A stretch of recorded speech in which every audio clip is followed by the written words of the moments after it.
Mesdames et messieurs, bonjour, bienvenue à cette première capsule du Cérium de l'année 2019-2020.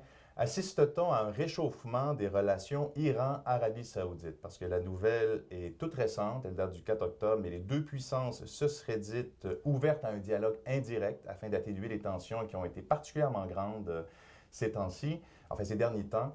Alors, pour jeter un peu de lumière, pour essayer de comprendre qu'est-ce qui se passe, j'ai avec moi Jamal Abdullah, qui est un nouveau chercheur invité au Cérium, un spécialiste du Golfe Persique. Bonjour Jamal. Bonjour. Alors, première question, ça survient 3 semaines après l'attaque contre les installations pétrolières saoudiennes qui ont été attribuées à l'Iran. Euh, Comment soudainement expliquer cette ouverture alors qu'on sait très bien que les deux puissances se honnissent, sont des grandes rivales dans la région? Bon, encore une fois, bonjour Jean-Frédéric. Concernant ce sujet, en fait, effectivement, il y a presque 3 semaines, plus précisément le 14 septembre dernier, en fait, il y avait une attaque sur deux installations à l'est de l'Arabie Saoudite, où il y a tout le pétrole de l'Arabie Saoudite d'ailleurs, dans deux villes proches de Al-Ahsa, qui s'appellent Bieg et Kherès. Mhm. Et cet effet, cette attaque était en fait attribuée à l'Iran. Il y a aucun indice qui nous dit c'est effectivement c'est l'Iran qui a fait ça. C'est le Aucune Houthi, preuve, c'est aucune ça? preuve. Ouais. Voilà. En fait, c'est le Houthi, les milices de Houthi au Yémen, qui a avoué que c'est elle-même qui a mené cette attaque. Mais la société internationale, si tu veux, il a du mal à croire que le Houthi il a le moyen à faire cette attaque. Ouais. Donc, on peut dire qu'il y a une sorte de pression sur l'Arabie saoudite et sur l'Iran en même temps. Sur l'Arabie saoudite, parce que l'Arabie saoudite elle se trouve dans une situation assez délicate. L'Arabie saoudite, depuis 2015, il a ouvert, il a lancé une guerre au Yémen.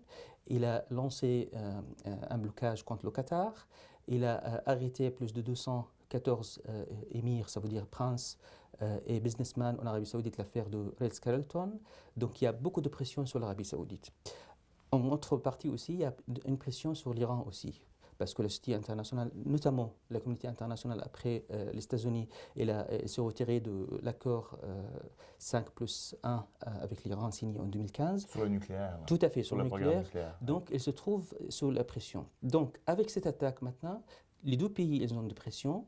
Donc, c'est une occasion, en fait, d'ouvrir un lien, d'ouvrir un dialogue entre les deux pays. L'émir de Qatar, en 2014, au mois de septembre 2014, a invité les deux parties, l'Iran d'une part et les pays du Golfe d'autre part, de dialoguer, d'ouvrir une nouvelle page. Il a même invité ces parties à venir à Doha, la capitale du Qatar, pour Mhm. commencer.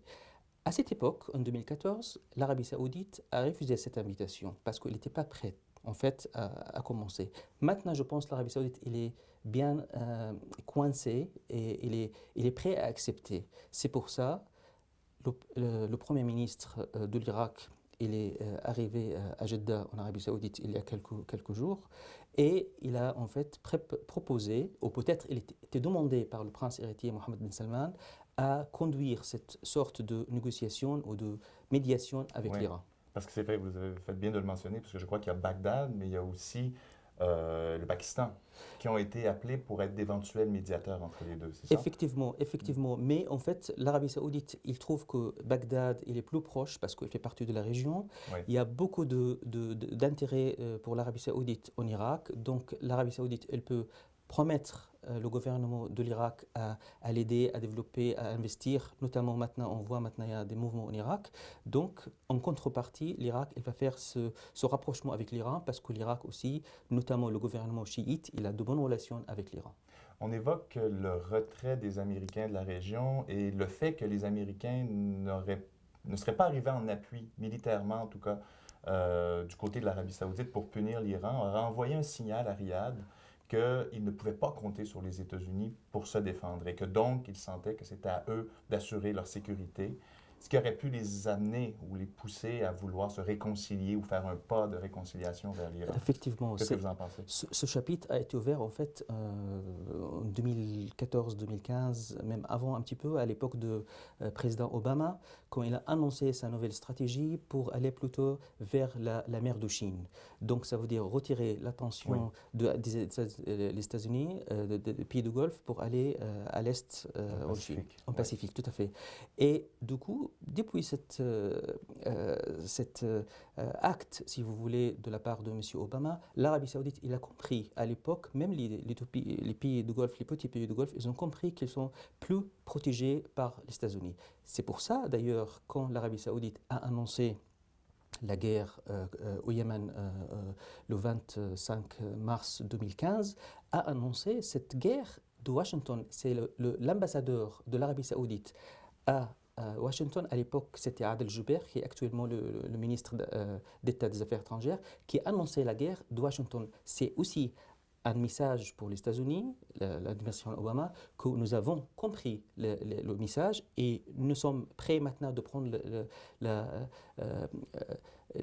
main et commencer notre affaire. Alors maintenant, effectivement, l'Arabie Saoudite, je pense, et notamment MBS, elle pensait que M. Obama ou l'administration américaine, il va défendre l'Arabie Saoudite après cette attaque. Mais M. Trump, en fait, il était bien clair. C'était une guerre de mots, si vous voulez. Mais il n'y a aucun acte, en fait. Et donc, ça aussi, il a mis la pression sur l'Arabie Saoudite pour accepter une sorte de négociation, en dialogue avec l'Iran, via l'Irak. D'accord. Et pour terminer, c'est une vaste question, mais quand même pour peut-être nous identifier, ne serait-ce que nous identifier les principaux obstacles qui se dressent, on les imagine nombreux dans cette marche vers la réconciliation. Quels sont-ils? L'obstacle principal, en fait, c'est la confiance.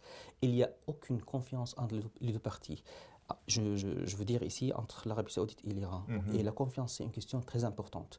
L'Arabie Saoudite, c'est un pays musulman sunnite et l'Iran, c'est un pays musulman chiite. Donc, la doctrine ici, c'est une grande différence. Ça, c'est une chose. Deuxième chose, comme je disais, c'est la confiance. Ça veut dire l'Arabie Saoudite, elle n'a pas confiance en Iran et au contraire aussi, l'Iran n'a pas confiance.